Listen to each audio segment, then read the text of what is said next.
touchdown, back on road, counting money, man, you know how it goes. Hit the VIP and tell my bitch to strike a pose. Hop in mode, just touchdown, back on road, counting money, man, you know how it goes. Hit the VIP and tell my bitch to strike a pose. Hop in mode. Coming to the Barcode Podcast, man. Class of 2005. One of the best players in 2005. The first player in history to win 4 state titles in a row at Randolph.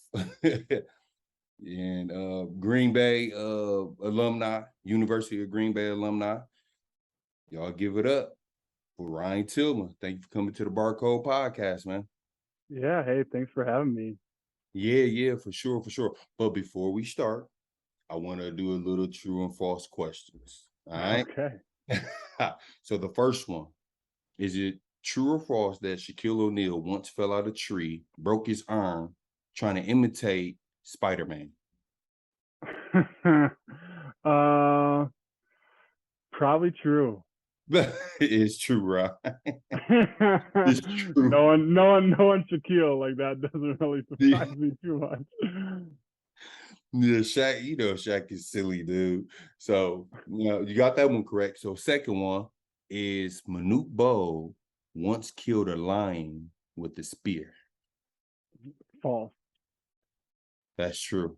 Get out of here. Oh, man, I always get everybody with that one. He probably did it from like a half a mile away with his long arms. Yeah, exactly. So, last one, Ron. Muggsy Bogues is the shortest player to ever play in the NBA. True. That's true. There you go, Ron. 2 for 3, man. Yeah, thank you for participating in the True False. I want to get into you're from Randolph, and I always heard about Randolph growing up. I actually remember playing you guys in AAU when y'all had an AAU program. But I only really knew about Randolph because Ryan Tillema went there and y'all had an AAU team. I just want you to, not just me, but the audience, like, let us know what your upbringing was as far as like Randolph, the community. Yeah, for sure. So yeah, Randolph is just a speck on the map in Wisconsin. It's 1,800 people, and really, everyone kind of knows everybody. I think my high school class was 55 like kids, and that was a larger class. So growing up, like basketball was always a big part of the community, even like as we were growing up. And so, my parents played a little, but it really wasn't something that they were excelled at. And just growing up, we always kind of looked at the high school teams and kind of idolized them and wanted to be them. And I had, my 2 younger brothers, so we grew up just playing in our backyard, playing, and playing basketball pickup games, and really, there wasn't a whole lot of bad things to get into. As a young kid, like you're just kind of doing day in and day out things, going to school, playing with kids in the neighborhood. But then, as you get a little bit older, then, it is a small town, or we were going 20 minutes just to about do anything, go to a Taco Bell or whatever it is. And so, it definitely, I really appreciated my upbringing. My parents allowed us to do what we wanted. It just so happened to be basketball was something that we enjoyed, and being taller individuals definitely helped as well. I think one of the stereotypes that is pretty true in Randolph is a bunch of just tall Dutchmen. So we have a very strong Dutch community, which ends up resulting in taller individuals, which works for basketball as well. Yeah, exactly. Yeah, and thank you, because like I said, man, I didn't know where Randolph was at. I never heard about it, until Ryan Tillema, name came back, to the inner city. And, we knew you were a great player and whatnot. And thank you for sharing that. And I also want to piggyback because you said you got two younger brothers. I know Tyler. Is the other one named Dan? Yep. Okay, Dan, and they pretty tall, right? Or Yeah, I'm 6'7", Dan's 6'4", Tyler's 6'3", and yeah, they played basketball in high school as well. Both won state championships as well, and then played on at UW Stevens Point and won a national championship with them when they were there. So they yeah. have their own great resumes as well. Yeah, exactly. So how was the one-on-one battles coming up, man? You know what I'm saying? I know you 6'7" and all that, you the older brother. How was the one-on-one? Who was coming out up top, man? Growing up, like I was the bigger, brother. So it was usually those two versus me. And when we were really little, like I could handle it all right. But when they started like understanding spacing and then it wasn't so easy. But there was definitely, our parents turned more into referees, for a lot of our playing against each other backyard, hoop sessions. So it was always fun. You always had someone that you'd play against, and I think it brought a lot of our competitiveness out because if someone lost, they were going to hear about it, and so it was nice having all of us interested in the same sport and being able to kind of push each other. Yeah, exactly. And that's dope, man, because I don't have brothers and I got all sisters to be exact, 6 sisters. So for you to have your brothers, and I'm pretty sure you made them better and they made you better. So, I always wanted to ask that, you know what I'm saying? So so moving forward though, you're the first person in Wisconsin history. I don't think a lot of people know this, but you're the first player in Wisconsin history to win 4 state titles in a row at Randolph. Now, looking back at it, it's 2022, but looking back at it, when did it like come to your mind like, oh wow, I like set history? Yeah, I mean, when I was a freshman, like I was just trying to get on the team and play, and it wasn't like at that point they hadn't won state in a number of years. So um once the 4 years ended and we had kind of set that goal to win 4 in a row, and we were able to accomplish it, like we knew it was a tough task because it's not one individual, it's really a community and it's a program because you're coming in as a freshman, you're relying on the upperclassmen. They're the ones that are setting the stage. At least in my situation, like I wasn't out there the go-to guy. I was just trying to contribute. So, being able to just do that as a team and a program, I think it just is a huge testament to a lot of people's work, starting from, Hugh Roberts, who started our AAU program in Little Randolph. So we always had opportunities to go and play against bigger, better, stronger teams. Playing in the inner city teams like that definitely pushed us because it wasn't something we were going to get around our little towns and areas. So a lot of people contributed to the success in that. Yeah, they definitely did.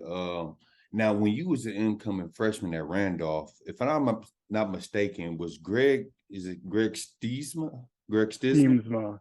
Steamsma. He was on that team. What grade was he in?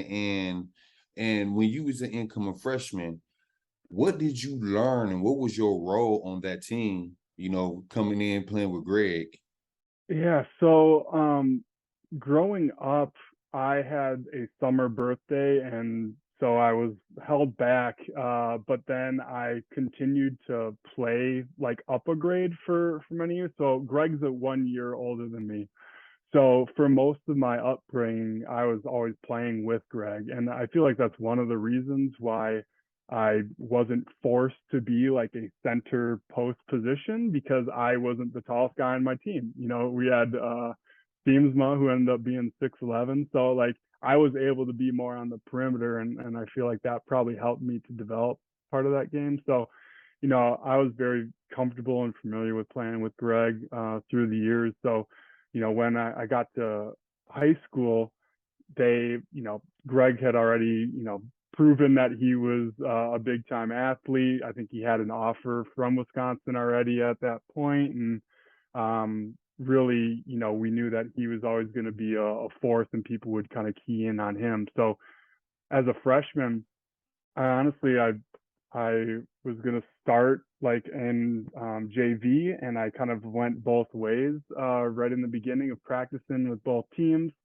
And then when there was an injury on the varsity team, like the second game, then I ended up coming in and just being full time on the varsity. So I was just trying to find a spot on the team and contribute where I can, but knew that we had a lot of talent ahead of me. So just trying to find an area to not mess up and contribute.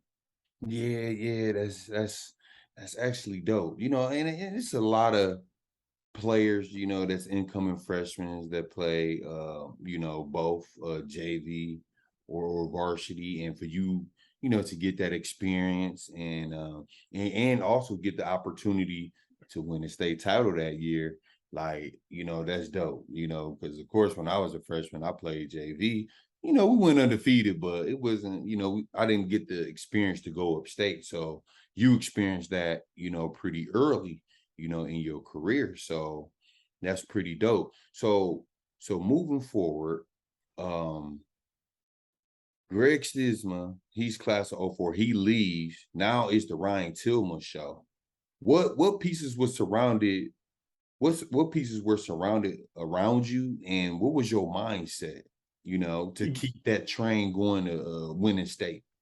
Yeah, so when I was a junior, actually, Greg had an injury, so we had to play part of the season without Greg, and I feel like that helped me to start to understand like what it meant to kind of lead a team, in the high school level. So we had a lot of talent around us just from that program standpoint. We had a couple, we had Tyler Fisher, Marcus Zondag, a couple guys that went D3 as well.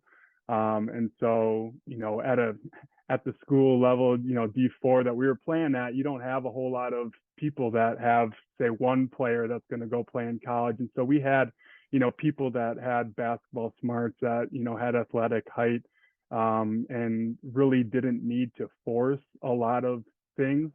Even when I was a senior then, my brother Dan was playing on varsity as a sophomore, and we had a number of other guys that had played plenty of years of experience. A couple of guards, Nick Gore and Mike Beal, that had played, varsity since since sophomore year too. So we had experience. We knew what it was like to play in big games, and so I think a lot of it was just not trying to force the issue, play good basketball. If you got an open shot, shoot it. And then obviously there were times too where I'd probably press a little bit more if needed. But, it was really, we had a good team around where it wasn't just like one guy having to jack it up the whole time. Yeah, exactly. And that's what wins championships, being on the same page or whatnot. But I do want to ask you this. You said junior year. I want to say this is the summer going into our junior year. You remember we played against each other in the state title, Randolph versus Wisconsin Scholars? I was reflecting on these experiences prior to this, and I was thinking, I was like, oh man, that was the Scholars, wasn't it? I know that Q is going to talk about it. Yes, I do remember that. Dude, it was such a good game. And for me at that time, with me going to Vince, I took a lot of backlash. So, and I took a backlash because of the role that I play at Vincent. But I just remember in AAU, I played my regular position, and I can play my game. But I just remember it being a packed house, and in my head, oh, I'm playing Ryan Tillema. This is one of the top guys in '05. Let me show them. I knew you guys were tough though. Only player I remember is you, and his last name was Blackman. Blackwell. Blackwell. Oh my God. Jesse Blackwell. That's his name.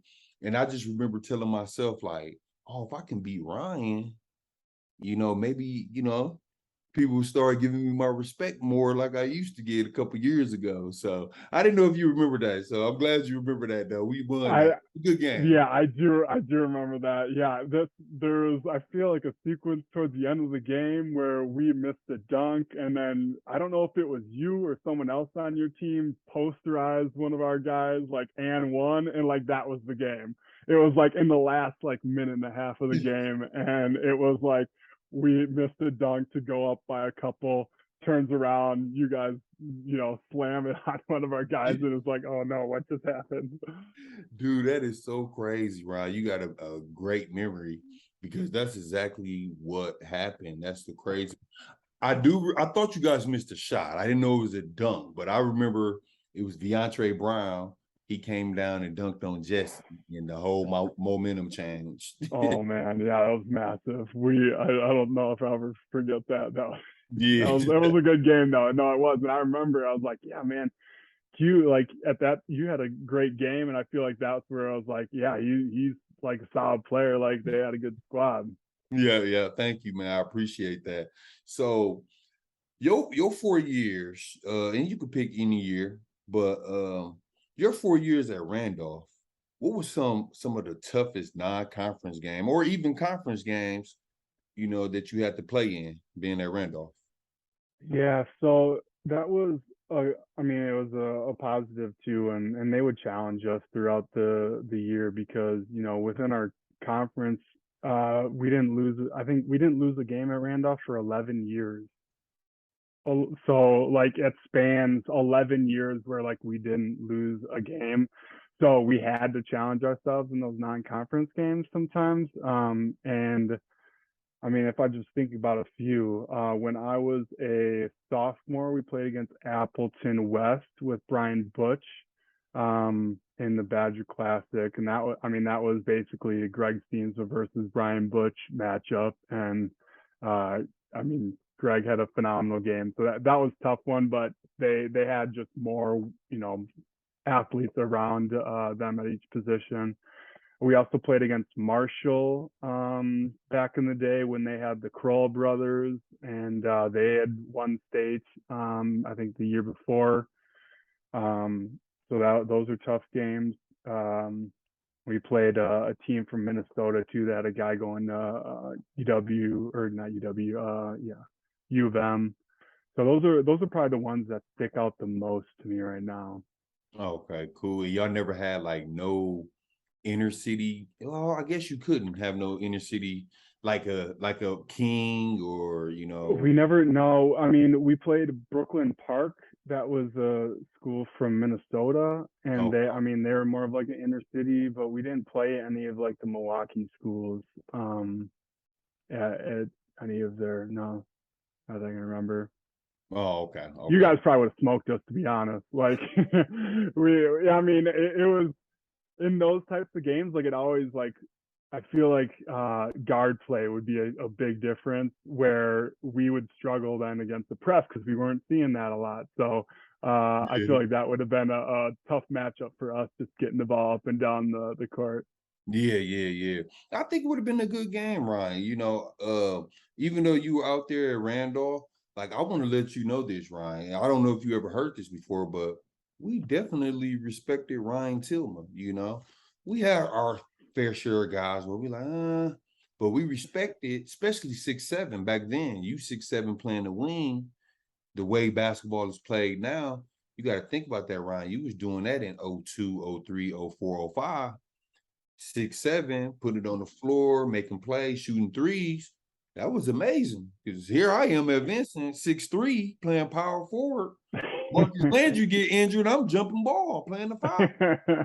You know what I'm saying? So we Uh-huh. definitely respected your game, Ryan. And then I'm really like thankful that coming to the Barcode podcast and telling us, taking us on your journey, because when we have these basketball talks, people don't forget, so in the AAU games come up and For all of it. sure. So yeah, thank you for coming for real. No, hey, I appreciate the offer. It's not often that I'm, chopping it up, talking about the old basketball, games and stuff. So I appreciate it. Yeah. Oh, yeah, for sure. All day, Ryan. You already know it. Now, how would you say you and your coach relationship was, and how important was he to you? Yeah, so my head coach then at Randolph was Bob Heffley, and he had been there for a while. He had had success at Randolph and kind of had a blueprint that I talked about at the program level. So when we were starting in third grade, they were teaching the same concepts as they did in high school. So, growing up, we're learning the same types of things, what we do on ball screens or the certain, swing offense is what we ran a lot. So those same type of concepts kind of go up. So when you get into high school, you already know like exactly what he's going to be teaching you. And really, I think, you know, for us and for Coach Heffley, like a lot of it was just trying to make sure that we didn't step outside of ourselves too much because we knew that we had a system. We were, we had athletes, and um, a lot of it was treating it kind of like a business like game of like, all right, we're gonna do what we need to do, like execute, and just try not to like go do it all on yourself because we have a blueprint. Like if we follow this blueprint, it's gonna be successful. um so I think that was probably the biggest thing that he tried to instill as us is like, all right, if we practice hard, if we do the things that we're supposed to do, like the results are going to be out there. Yeah, most definitely. Um, no, you got to be a wonderful coach to win state. As many times have y'all won? Because I know for me coming into Vincent, I didn't know on the line, up the line, just team defense, none of that. To be honest. So Mm-hmm. I learned a lot from Diener, and I definitely want to ask you that question because y'all won, and you came in early, right to it. So Mm-hmm. yeah, so when your senior going into your senior year, did anything cross your mind, or did you feel like you had a chance to win Mr. Basketball? I mean, honestly, like growing up, like I always felt like I was one of the better players within the class, but I knew that there was a lot of talent, especially like Marcus and Wes. Like those guys, for sure, like stuck out, and I feel like they were always like up there with like the top rankings if I ever looked at them. So I knew that, and I always felt like I was a little bit um overestimated, I guess. Like I feel like those guys had more like all around skill than I did. So I was just trying to go out there and like do the best that I could in the games that I had, knowing that I'm playing against like Division 4 teams, in the state and stuff, and they're playing against D1 guys that, a lot of them are going to college and stuff. And I'm probably lucky to play against a guy that's going to be playing in college. So I feel like having those state titles like definitely put me out there like on a scene. So like people were able to like see me and watch me play. And I feel like I was able to take advantage of that. And I played pretty well in those big moments. But at the same time, like I felt like it was almost a little bit unfair advantage for other people that didn't have those same types of like highlights to put themselves out there. Um, so I probably thought like, hey, that'd be awesome if I won, but I deep down I think I knew like, hey, I'm probably not as good as them or JR or other guys on the '05 Yeah. team. Yeah, it's crazy, Ryan, because like I told you, you was up there, man. So, so what all accolades did you win? I know you won. I know you got first team. Is it all state or all conference, junior and senior year? But what all accolades did you get between your junior and senior year? Because you racked it up. Yeah, so I was all conference player of the year my junior and senior year. And I was actually first team all. I think right now they do like all state for all, like each division has their own all state. But when we were back, it was first team for like, every division was included in that. But I was first team all state my junior year and my senior year. Okay. And that was, I think when I got first team all state my junior year, I was like, there's no way. Like I know I'm not as good. Like the top 5 best players in Wisconsin right now, because we have a lot of good players in Wisconsin. So that was definitely an example where I felt like it wasn't deserved, and there was plenty of other guys like that would have, probably better, accolades if they were in the same situation. But I was definitely appreciated for those experiences and the accolades that I did get. Yeah, for sure. Now, do you feel, Ryan, that you got penalized because you played Division 4 at Randolph?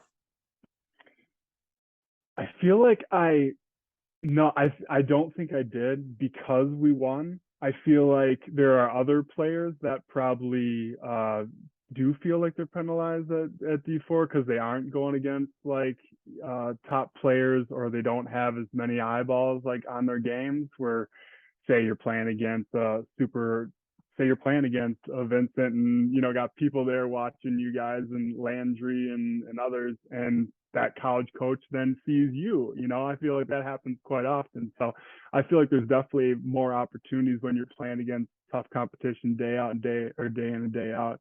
But I feel like because we were able to like win, and people viewed as like, hey, they're winners, like that's a kind of check mark in the positive for us, that it kind of didn't count against us for playing against D4 teams.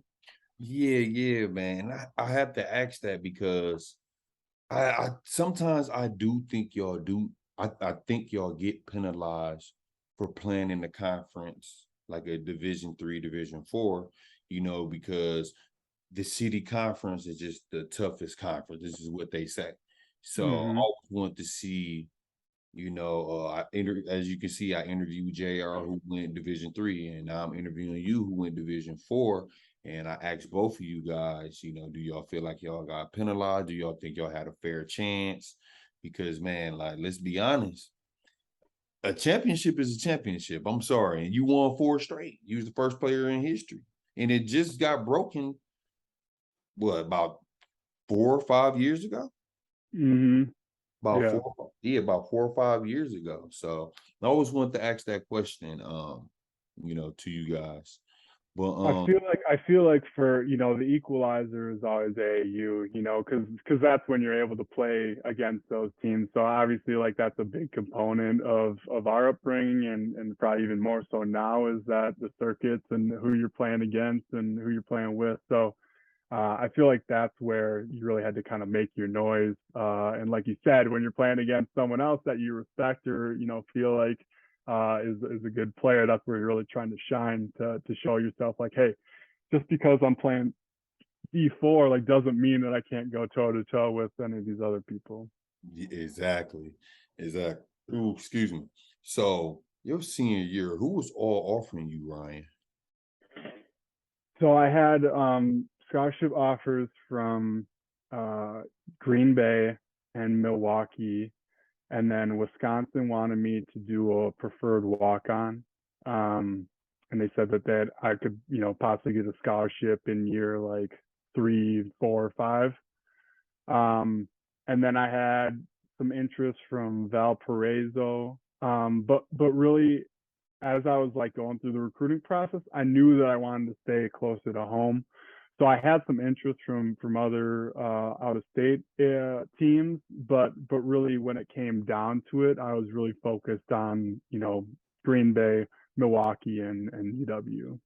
Yeah, you do. So yeah, how did you feel about Wisconsin? Like, was that a slap in the face to you? Like, I put in work, I got these first team, I got these state championships, I can shoot the ball, I can make plays. Do you feel like that was a slap in the face for them to offer you like a walk-on position with the talent that you had? Yeah, I tried to be. I mean, I grew up rooting for Wisconsin, so like that was something that was kind of probably a dream of mine when I was a young kid. Like, yeah, I'm gonna go play for them. So I really was trying to like hope to get that scholarship offer from them.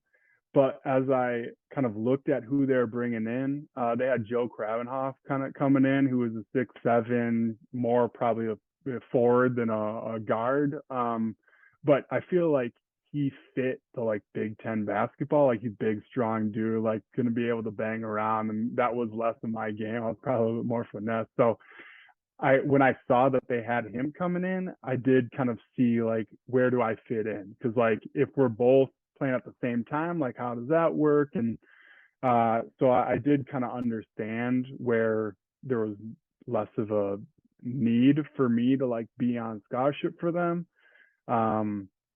But it definitely was something that I wanted to go and play for UW, and it just wasn't there, and I kind of had to weigh the options then of like, all right, do I want to take this risk of not being on scholarship and being on the bench and having to like earn my way and not knowing what could happen, injury, or and even so, like, they can say, yeah, you can get a scholarship like year 2, 3, whatever, but like, that stuff is in the contract. Like, Exactly. they can tell you like, oh no, you take a hike, like you're not going to play ever, and like, you're not on scholarship. Even people that are on scholarship, like, it's a year to year like contract basically, that Yes. any point they can pull that from you. And so that was something where I was like, I wanted to be able, like, I grew up playing all the time too. So I felt like it would be kind of tough to all of a sudden take a back seat and not know, like, am I going to hit the floor again, or am I just going to be, a practice player? And so that was something I definitely considered in making my decision. Yeah, exactly. And with you being so young, a senior, you was a young man, and you got so many of these schools, offering you scholarships and all that. What is that meeting like with your parents? Like, I know they helping you, guide you, but are they like more so like whatever decision you want to make, Ryan, or are they sitting you down like, son, this makes more sense if you do this? Mm. No, my parents were always very supportive, but never like dictating us like what we need to do. Even on the basketball court, you can have some parents that are like yelling and screaming at their kid of like, hey, miss this, or shoot the ball, or whatever. Like, my parents were never the ones to be out there like yelling at like, hey, this is what I think you should do. It was more just, hey, did you have fun after the game? Yeah, you played well. Did you play hard? So in those like recruiting things, they were more or less just there to try to um, give their opinion if I asked for it, but not kind of push it on me. And so they would probably just ask questions like, well, what are you looking for? Like, what's important to you? And helping me to try to figure it out in my head, like, what is it that I actually want for myself? Because it is one of the biggest decisions that you're making in your young, life, and really in your whole life, because wherever you go kind of can totally change the trajectory of your life and career or aspirations. Yeah, yeah, that's true.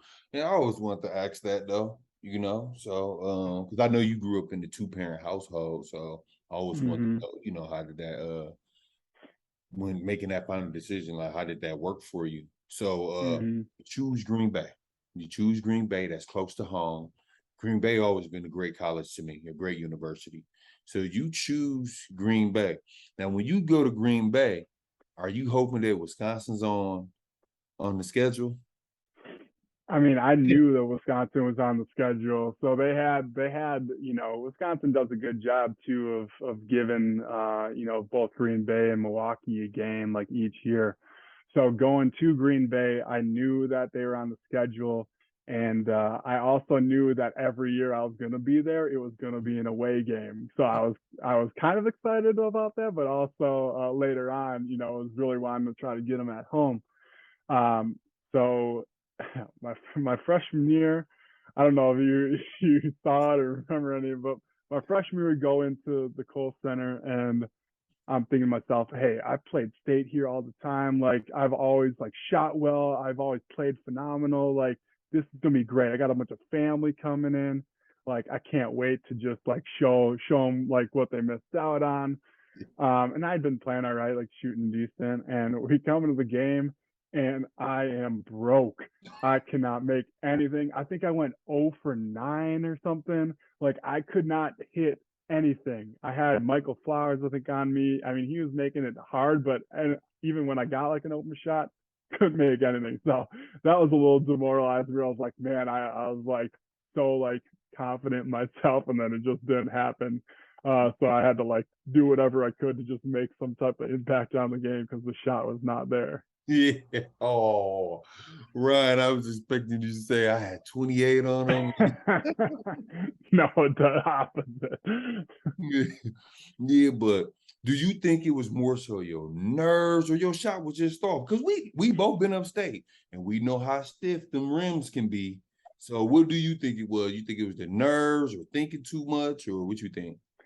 I don't know. I think that honestly, Flowers kind of got into me where I was rushing a little bit, and then I never just felt comfortable that whole game. Sometimes you're stepping up and you're shooting, and even if you get like an awkward kind of like shot, like you let it go and you're still like, yep, money. In that game, if I'd shoot it and it'd be like either it'd feel awful or I'd be like, oh, that felt all right, and then just smash the back iron. So it was Yeah. like one of those games where I just never was really able to get into the mindset, and it could have been some nerves, but I think it was a combination of just, it's always easier too when that first shot goes in. You're like, okay, I got this now, and I just Mhm. never was able to find any type of rhythm. Yeah, yeah, man. It happened to the best of us, man. But Mm-hmm. I know that didn't stop you because you had a lot of big games your freshman year. I forget the team names, but I remember the numbers. I seen a 30 point, 23 point, and like a 24 point. And I don't know if you remember them teams, but as a freshman, like what was going through your head playing to get, you playing Division I basketball, it's a different pace. Guys are bigger, same height as you, stronger. Mm-hmm. But for you to still perform like that, like what did you do to prepare yourself for your freshman season? Yeah, so I think as I came in to Green Bay, my coach Todd Kowalczyk, he'd recruited me like all through high school. Like had proven that he wanted me and put the most hours in. So I felt like he was someone that always kind of had my back and was supportive of me. So as a freshman, I kind of came in knowing that I had the support of my coach. Like I came in starting, and so that kind of gave me a confidence to feel like I belonged and was out there. Um, and and I got a good story, but my freshman year, first game in college, I'm hyped. We're playing out in the tournament in Washington at University of Washington. We're playing against I think UNC Greensboro. And Mm. so we come out and I'm like, all right, first game, just hoping to get that first couple like shots maybe in just to like settle down because you just want to, start off on a good foot. And they came out in the zone and, I just started shooting and it was going in. I think I had 6 threes at halftime. Mm. So I'm like going, I'm like, man, this is awesome. Like, I love college basketball. The second half, I didn't score another point. So like that I was like, all right, well, it's not always going to be so easy, but I'm still feeling pretty good. And then the next game, we're playing against University of Washington, and they got Brandon Roy on the team at that time. So we're like, oh, okay, like this is going to be a big game. Like, let's see what we can do.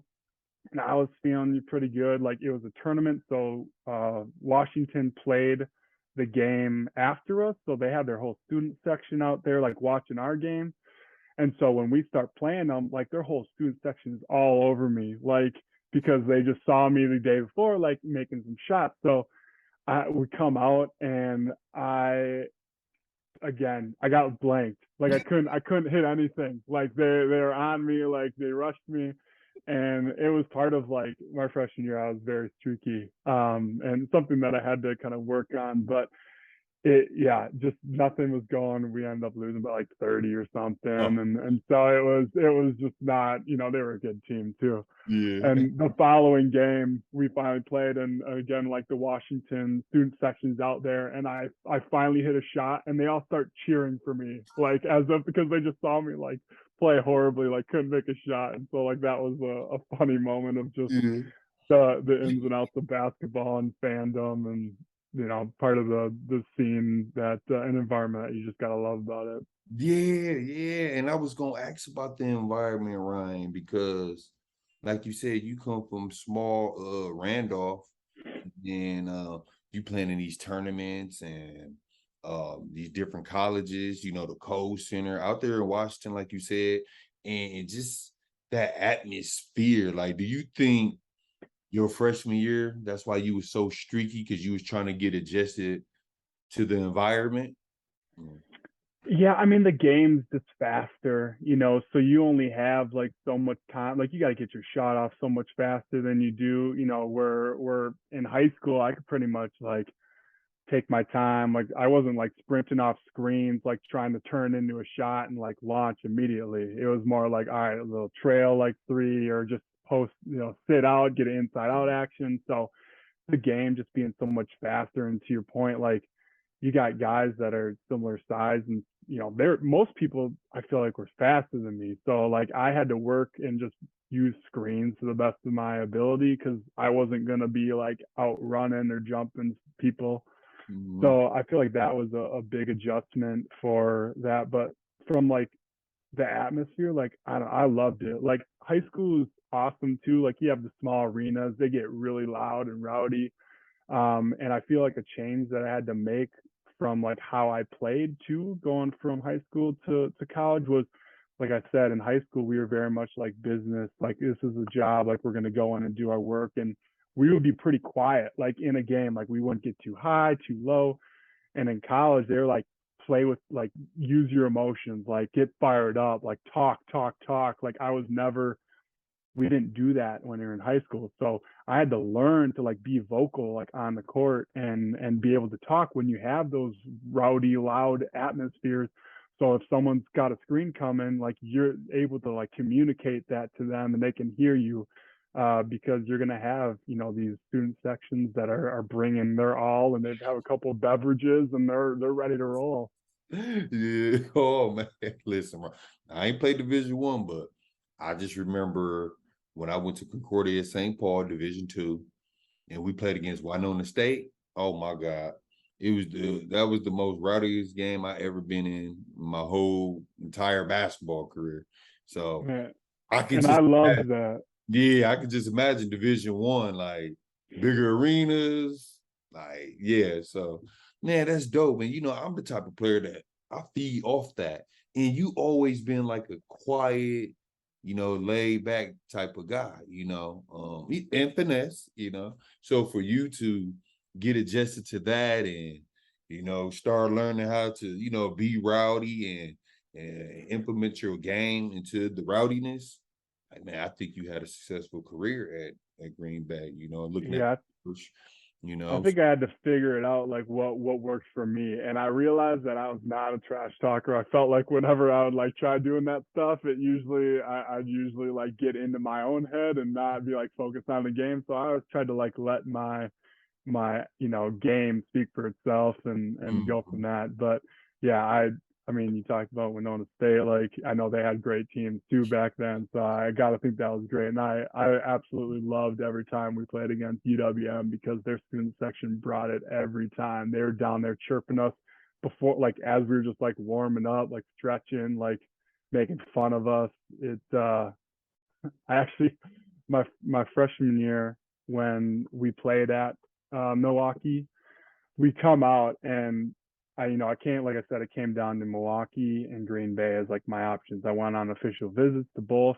I loved both of them. I felt like I like felt more of like a family, like for Green Bay and the coaches, and they had put a ton of work into recruiting me. And at that time, it was Bruce Pearl at Milwaukee. So my that was one where my parents didn't get a great like feeling for Pearl, and he ended up like leaving, I think, before I even like got in there. But my freshman year, when we come to Milwaukee, we come out to warm up, and the student sections are already out there like waiting for us. And I look to the crowd, and there's a couple of guys that have a sign, and it just says Tillema hates diversity. And I'm like, what is going on? And so we're like warming up, and they're just like, Tillema, why didn't you come to UWM? Is it because you hate black people? And I'm like, this is wild. Like I could not. I Yeah. mean, those guys, were obviously trying to get in my head, and I couldn't do anything but like, all right, let's take this and just put it into my game. Mhm. And it's, I ended up honestly meeting one of these guys in Chicago years later, and I asked him about it, and he was like, "Yeah, no, we were just trying to think of like something to try to get in your head," and I was like, "That was wild." Yeah. Do you think it worked? Well, what was your performance like against UWM that night? I do not remember. I feel like it didn't work. I feel like I had an all right game, but they also had a solid squad. I mean, they had Tucker and Chris Hill and like those guys. So I don't. I think we. I can't remember if we won that game or lost, but it was always a challenge, and I loved it when people tried to bring it from the fans. Yeah, so that UWM team was stacked, if I'm not mistaken. It was Joy Tucker, Chris Hill. I think they had a young Al Hansen, I believe. But was it the year that they won the NCAA or went to the They Sweet? went to the Sweet 16, yeah, that year. Yeah. So yeah, you played against a tough UWM team. So for you to go there and do decent against the hecklers and all that type, and it's crazy that you met up with the guy before who actually held the sign, you said? Yeah, he was like an acquaintance of my cousin who like went to UWM. I was like, I don't know, man. That probably wasn't the right move, but I appreciate your dedication to the team. Exactly. So I know going into your sophomore year, because we touched on your freshman year as far as how fast the game was, just playing in bigger gyms, louder crowds. What did you do in the off season in your upcoming sophomore year to prepare your mind and your body for the game of basketball at UW Green Bay? Yeah, so I talked a little bit about my freshman year being kind of streaky, and it was something that I struggled with, and to the point where actually my coach had me go and see the sports psychologist for the Packers.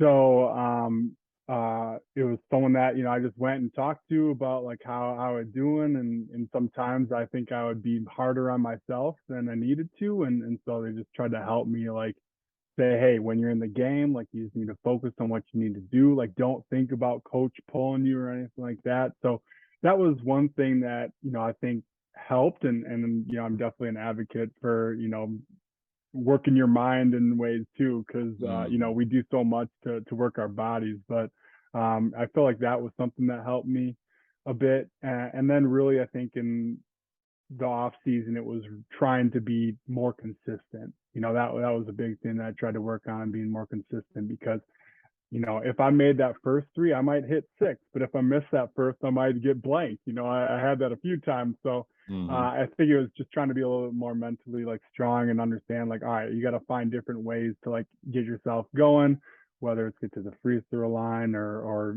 rebound or do better on defense, and try to increase my skill in all those areas as well.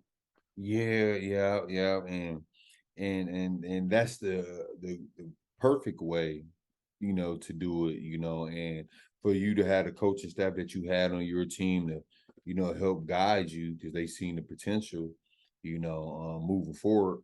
So yeah, that's pretty dope, man. A lot of young kids need to hear this, because of course, this generation is all about scoring, but they don't even understand how far it is, how far basketball can go for them if they take a charge or make an extra pass or a rebound, boxing out, doing the small, fundamental type things, whatnot. Yeah. So moving on, I wanted to ask you this because I know Randolph was small, and I believe Green Bay small. So how was Yeah. it when you first, got to Green Bay? Did you feel like you was in your comfort zone, or it was like a little bit bigger? How was it? Yeah, yeah. So I mean, I think Green Bay is like 100,000. Like I said, Randolph's like 1,800. So it definitely was bigger, and there's more stuff to do, but not a big city. So I kind of viewed it as a stepping stone. But I also being in AAU, like you went to a lot of big cities and played in a lot of those. So it wasn't necessarily something that I was like looking for in my college experience. It wasn't a big culture shock for me.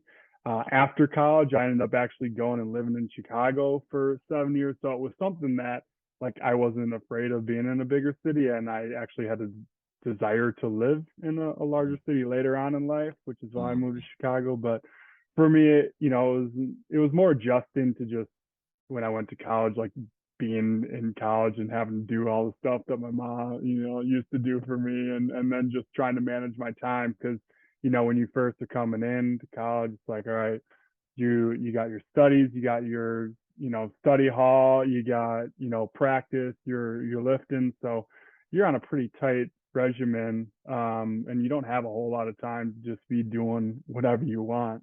Yeah, exactly. Now, was that tough for you to do to manage like school and basketball? No, I feel like, I mean, I'd always been a decent student, so like I knew kind of how to study and manage my time. I think it was just more work than I had. Like in high school, I didn't really have to like study much or like put much effort in it. Where in college, it was more like, okay, like I have to put some time aside, like to do like a paper, like do something. I got to make sure that I'm going to these study halls, but ultimately too, after your freshman year, if you had a certain GPA, then they were not mandatory. It's like, okay, you proved yourself, like you could handle yourself in college and like do what you need to do to like get good grades. So they gave you then some leniency to manage your own time after that. Oh, okay, okay, cool, cool. Yeah. Now, what about now? Let's get into the tourney run. Did you have a chance to make it to the NCAA tournament? No, that's one of the things where I feel like I wanted to accomplish as part of like my basketball career and was never able to make it. I mean, the Horizon League it was tough. Like we had Butler in the league, and they went to, not when I was playing, but my senior year they had Gordon Hayward, and that next year, like they didn't have a senior on their team my senior year, and the next year they went to the championship game. So like they had good squads too. Butler was always up there ranked. I think at one point they were ranked 11th like in the nation, and we ended up knocking them off, which was one of my like our team's like biggest kind of accomplishments. But we just never could finish the job. We finished in conference. I think my first couple of years we were around like 500, and finished like fourth or so in conference. And then my junior senior year we were like third, second place, just finishing regular season, and we just never could put it together during conference time where we didn't even make it to like a championship game to like go to it. We'd lose out in like the semifinal games, unfortunately. Yeah, yeah. Now, how difficult was that for you? Coming from Randolph, winning 4 state titles in a row, and then going to college and not making, NCAA is like going upstate, So how how how tough was that for you to, win 4 and then in high school and then come to college and like struggle? Yeah, that's actually a great question because it was hard for me. In high school, for at least high school basketball, I think my record was 101 and 6. I lost 6 times in my whole like high school career. So like I was expecting to win the game like every time like we stepped on the court. And then you come into college and like you're not the top dog, at least at UWGB. So I wasn't used to or like losing, and it was hard like trying to, you don't want to like adjust your expectations, but you got to realize like you're gonna have some growing pains too. um so it was difficult to like go through that initially and realize like, all right, you can only focus on what you can control. And sometimes teams, like whereas I was in high school, like we were the most talented team for most of our games, now you're playing against other teams that may have more talent than you, so you just have to try to put together your best game plan and best game with the team that you got. Yeah, yeah, for sure. Oh, Ryan, I know that was tough, man. And, whoo, you stay focused. You're a good guy, though. You're a great man. So, for you to Thank stay you. focused, yeah, for sure, man. For you to stay focused, man. That, yeah. My hat goes off to you, man. Thank But you. so so going into your senior year, Ryan, at UW Green Bay, I know we're young and we all have thought about the NBA or whatnot. Is NBA on your mind? What's your mindset going into your senior year Yeah, overall? I mean, my junior year, like I had a decent year, and you know, I think in the back of my mind, I always knew that I wasn't like gonna be an NBA player, like the top of the top, like make it to NBA. And you know, if you look at our class, we had Marcus and Wes, and Wes even took like a crazy, you know, route to get there too, to have success. Um, I mean, I remember playing against him in Badger State, and it was like 3 months later, then all of a sudden he got like picked up by the Jazz and was starting. So, like for me, I kind of knew that I didn't have the athleticism, like the full on like skill set to do NBA. So I was more focused on just having the best senior year that I could have, and just see what happens, and if something changed. But I kind of was going into it anticipating that it would be kind of my last year of basketball for me. Oh yeah, okay. So once you realize that, I know you got a degree. You know, I like for you to share what degree that you received, because, and I want you to explain, because like I said, a lot of these kids think, not just with basketball but sports in general, that it's about just the sports. They don't understand how important school is, and how important it is to have a plan A, a plan B, a plan C. So Mm-hmm. with you going in your senior year knowing like, hey, I'm not going to go to the NBA, you focused on school, you finished, you graduated, and got a career. So if you'd like to Mm-hmm. share with us, what degree you got and what field you in. Yeah, so I got a business administration degree with an emphasis in marketing, and it was so. I mean, we graduated in '09, and it was not necessarily a great time to be looking for a job too.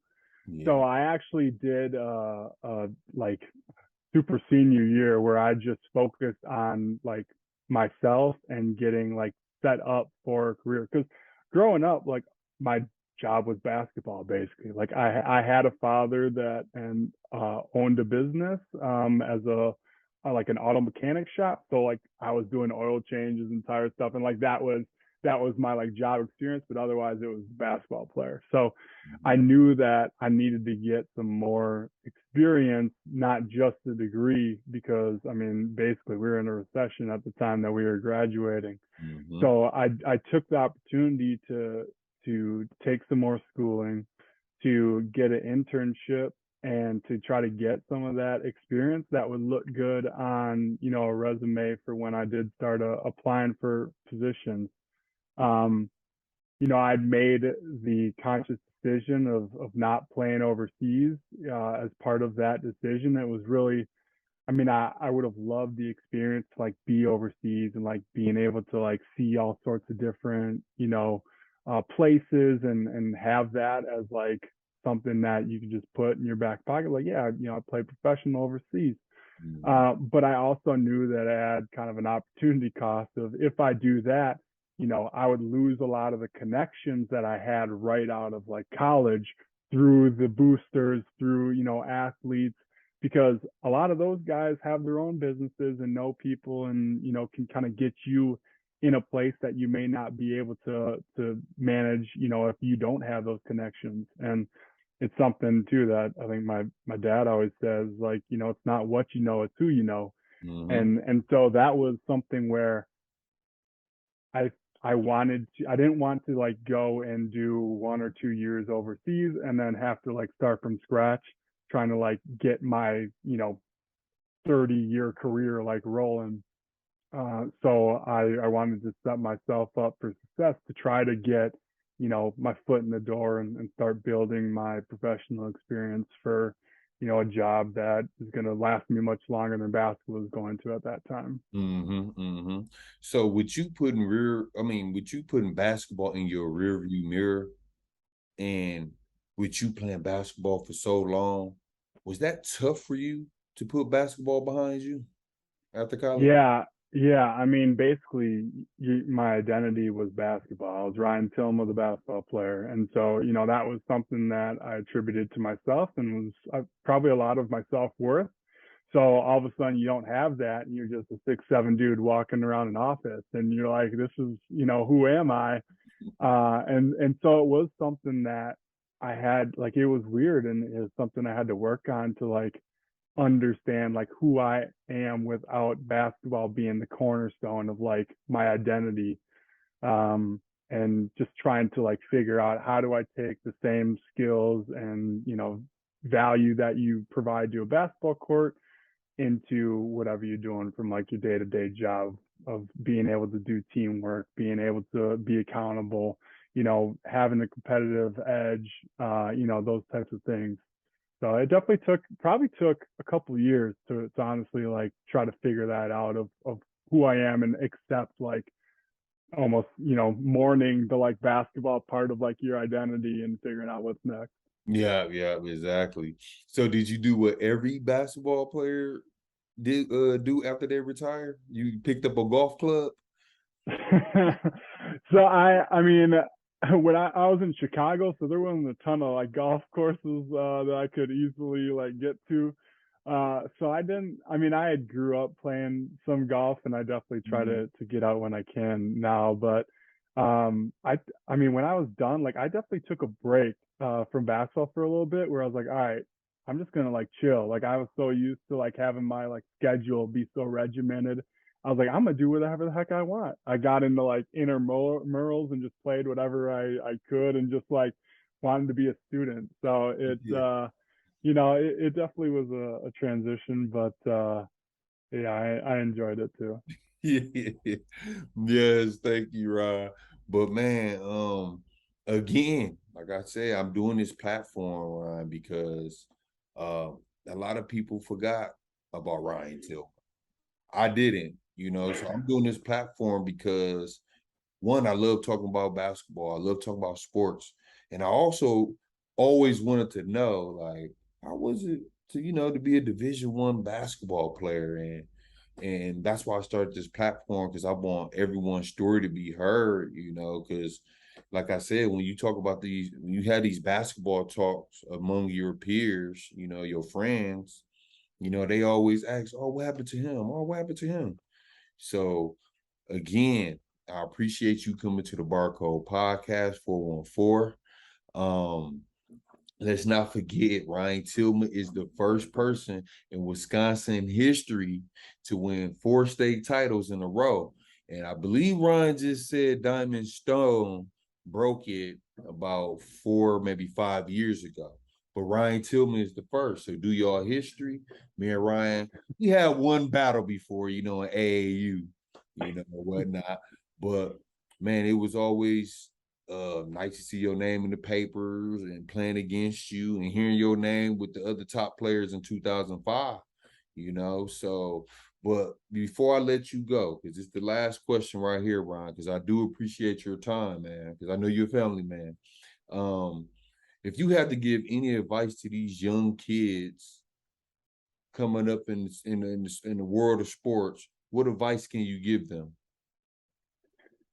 Yeah, I think there's a couple of different advice. I think one, you got to surround yourself with people that are looking out for you. I think sometimes you can see, people get a lot of yes people around them, and you really need to take in advice from those that are not looking out for, just someone that's scoring 50 points a game. Like there's many aspects of the game that you can apply your skill set to show yourself. I remember, Anthony Davis, he was number 1 overall pick. He averaged like 12 points a game, like in college. So it's like you gotta go out there and not only just work on shooting from half court, but also being able to make the right basketball play. And I think too, you gotta focus on more than just basketball. You gotta be able to put your face in a book too, and understand that basketball is only going to be, on the whole scheme of things, a small part of your life. So enjoy it, enjoy the friendships, and the people that you get to play against. Be competitive, and enjoy that aspect of it, but also realize you need to take those same types of skills that you're getting in, on the court and put them in the classroom for, setting yourself up for future success. Yeah. Such a great answer, Ryan.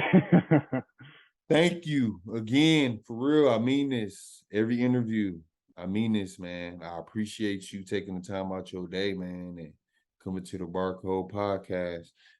Ryan Tillema, we out. All right, see ya. All right. Just touched down, back on road. Counting money, man, you know how it goes. Hit the VIP and tell my bitch to strike a pose. Hop in mode.